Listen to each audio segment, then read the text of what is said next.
Hello and welcome, and in this video I'm going to show you how we can get curves from Houdini inside of Unreal, and we can do a couple things with that. So this is more of a demonstration with that.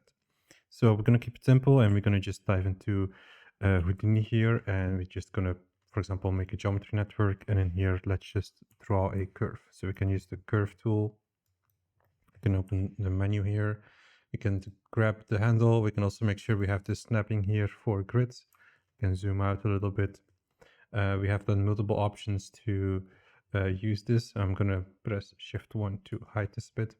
I'm going to go here to the mode, and we're going to just use a simple polygon curve. And now let's just draw a simple curve like so, something that's simple like this, and press enter when you're done. So of course you can make a bit more complicated procedural system where we can generate different curve shapes for roads and so on, or anything that has curves with this. Now, next step is we can already turn this into a digital asset, so we can open this into Unreal.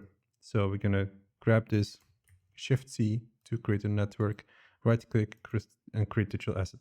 We can call it something simple like tutorial curve to Unreal, for example, and press accept. Now in here we have our tool, so let's open our tool. Let's also make sure to set an output node. So this is then my output. And we're almost done with our setup here, so there is not much additional things. But the only thing that we have to do is we need to set properties on how exactly this needs to work in Unreal. So if we look at the documentation about Houdini for Unreal Engine, we can see here that we can output different curves. So we can make a curve and output that result to Unreal. Now the output will be an Unreal spline actor component. So this will be the output. And the way we need to do this is to assign attributes. So remember, this is that we need to assign attributes. So we can assign just the curve, and we can also say that we need to have a linear or a closed curve. So that's basically what's set to make this. So we need to assign attributes. Now there are a couple ways on making attributes. So you can use the create attribute node. You can then fill in the properties and so on. But in this case, I'm just going to use a wrangle. So we'll place a wrangle here. And inside this wrangle, we need to do a couple things. So we need to first of all say that we need to go to primitive mode, because we need to store the attributes on the primitive. So we're storing the information on primitive. And then we need to say that this is an integer. So I'm going to say I add, and then we give this the name. So Unreal output. And then we can, for example, say curve is 1. So make sure you typed this correctly. So that's the first step. But we can also just copy paste this. And as we saw in the documentation, we can, for example, say that this is, for example, linear. So I'm going to just also type in linear. So once that is filled in, we can then go back to our tool, hit save, and it's basically it for our tool and setup. Now here I'm in Unreal, so make sure you have Houdini Engine installed, because this of course works with Houdini Engine. And here I have a very simple scene, and I have my tool. So we can just drag and drop the tool in the scene, and then it will then calculate in a moment. And as you can see, for me, the tool calculated, and it just outputted this curve here, as you can see. So this is now, if you look at the components here, this is now a spline component.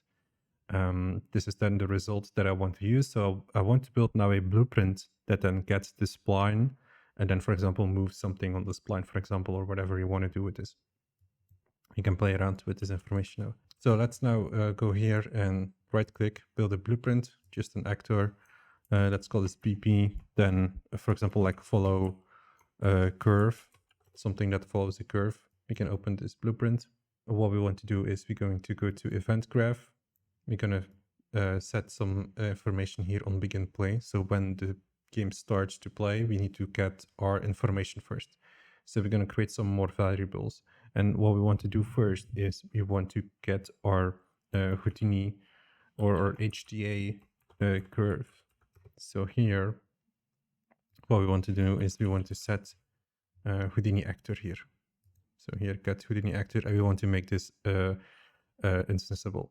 And with that, what we can do is we then just drag this here. We can get the information. We want to then get Houdini asset component. And from here, we can now do get children. So if we now would, for example, say get length here, get the length and print that out just to test out if everything works. So Let's print that out. Let's compile, save. Of course, this one won't work because my blueprint is not in the scene. So we're going to grab my blueprint in the scene.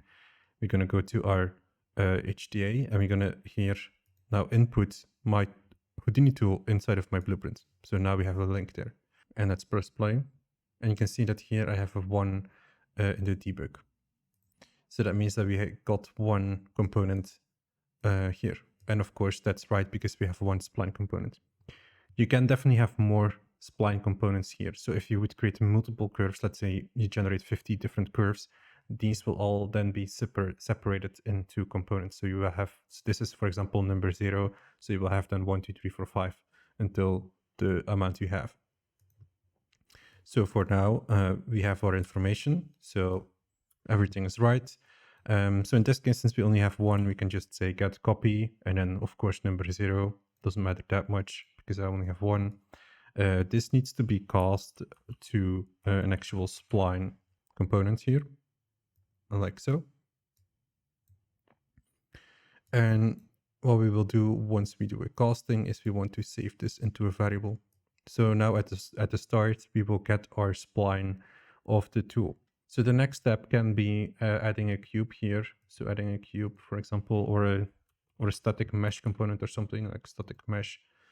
We can just fill in the most basic cube that we have. You can fill in something else. So let's save this.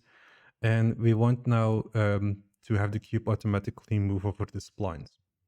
So if I now would go here to our tick. So with our tick event now, we want to set the position of our mesh. So we're going to grab our mesh and we want to say, we want to set the world transform. And with that, we have our transform. So if we split this, we have then, of course, location, rotation, scale.